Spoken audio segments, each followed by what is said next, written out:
Hey, this is Chris. How you doing? Leacris Mobility, a wholly owned subsidiary of Leacris Enterprises.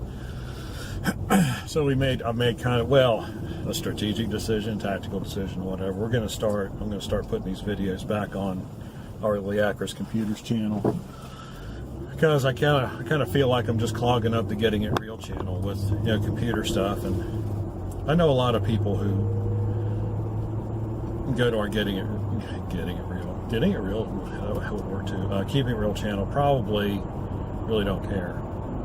And so I'll let Lee we'll do our couple thing, and then Lee can do more of her videos, and I will do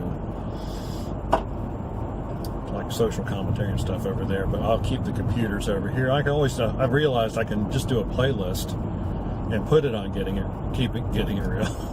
Now I've got a mental thing going on. Yeah, I realized I can just do that, and the videos can still be over there. If somebody wants to see them, then somebody can see them. If they don't want to, then they don't have to worry about it. So anyway, the big news this week was an order for 4 computers with new solid state drives in them. You know, I am a big... it's taken me a while to come around, and I still am not convinced of their long-term reliability, because I haven't had any long-term yet. I mean, I've seen computers that are 20 years old with mechanical drives that still work, and they're still in good, if I run a diagnostic on them, everything is still good. And so, but aside from that, you can't deny that they are fast, fast. And so it's totally worth putting them in. So I did a video a few months ago detailing how we will install a solid state drive into your computer for $125. It'd be a 250 gigabyte drive or 240. I don't know. Yeah, I don't know. Some drives are 240, some are 250. I just tend to get the one that's the cheapest, because it's all electronics, and they're all made in the same place anyway, which is China. For $125, and that includes imaging your old hard drive, or if you prefer, just reloading a fresh copy of Windows onto it. But the thing about doing an image of your hard drive is that when you get your computer back, everything is exactly the same as it was before. It's just a whole lot faster. So I got those 4 computers. One already had a solid state drive in it, despite what the website information said. So I just cleaned that one up, and it was running fine. It had one of the smaller form factor hard drives in it that is not as fast as the newest generation of like the notebook size, laptop size drives. Probably about I think about a quarter as fast, actually, was the maximum speed transfer rate. But even so, that's still a lot faster than a regular mechanical drive. And so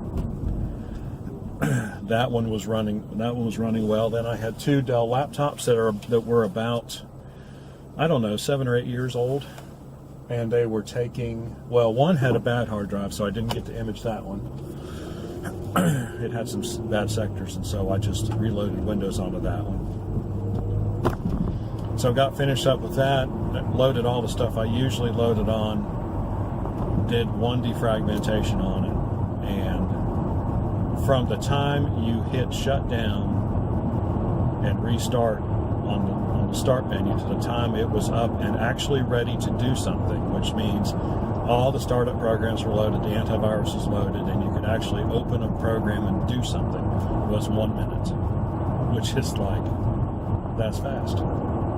For totally shutting down and totally starting back up, Windows 10 machine, 8 gigs of RAM, a middling i5 processor, I don't remember exactly what it was.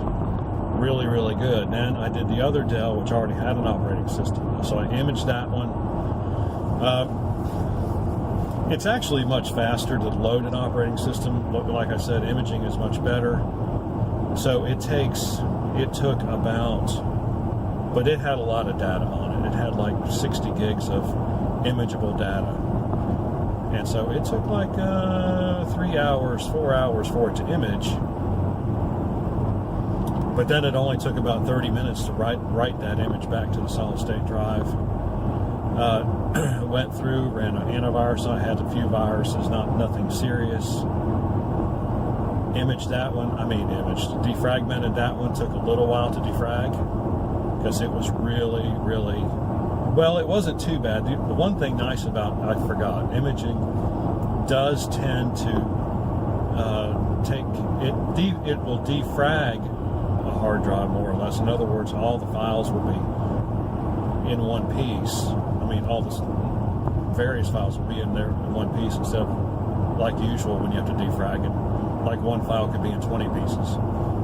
So each file is in one piece, but it doesn't optimize anything. So the defragmenter optimizes everything, puts the most used files in the fastest part of the drive, or the first part of the drive, which doesn't really mean quite so much in a solid state drive. And puts them in a place where Windows can use them more efficiently is the basic thing. And it too, when I got finished, from shutdown to restart, even with all the extra programs that were on that one, was still like 75 seconds. So I was really happy with the performance of both of those, because before, when I started it up, it took 3 or 4 minutes. Now, granted, it hadn't been cleaned up, but it still would have taken at least 2 just to start up, not counting shutting down, just start up from a dead start. So much more responsive, much crisper in performance. Then finally, there was a desktop, a small form factor desktop. It had a couple hardware issues, one of which was that the CPU fan was totally clogged up with dust. I could tell that was a problem because as soon as I turned the computer on, the fan revved up to maximum revs and didn't slow down at all the whole time I had it on. So imaged that hard drive. It didn't have quite as much data on it.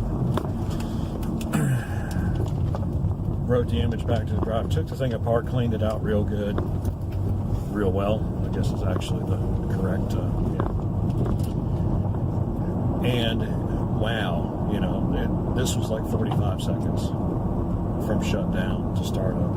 And the reason, you wonder why was the desktop faster? It's because desktops are faster. And the reason that desktops are faster is because you're putting a lot more power through a desktop CPU than you are a laptop CPU. Because in a laptop CPU, you got to worry about heat. And you got to worry about being able to keep that CPU cool in a very confined space. In a desktop, you got a wide open cabinet that the thing's put in, that the CPU rests in.